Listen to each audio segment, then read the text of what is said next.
It's my life.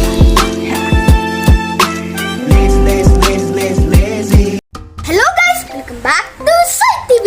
For today's vlog, ang i-vlog po natin ang pagsunod sa ating mga rules sa ating komunidad, paralan o sa bahay man! Una, rules sa bahay.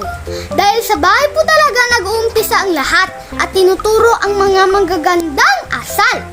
Una, dapat po, kung kayo ay nakikipag-usap sa nakakatanda sa inyo, dapat po kayo magsabi ng po at opo. Tanda po ng paggalang po natin sa kanila.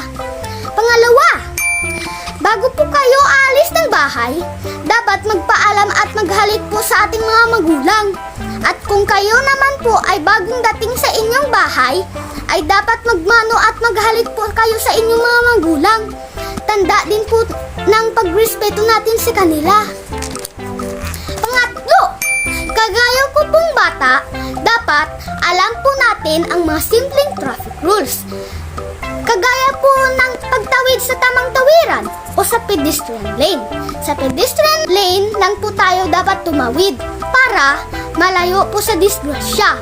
Pang-apat, dapat marunong din po tayo magtapon ng ating mga basura sa tamang lagayan. At para po we save Mother Earth.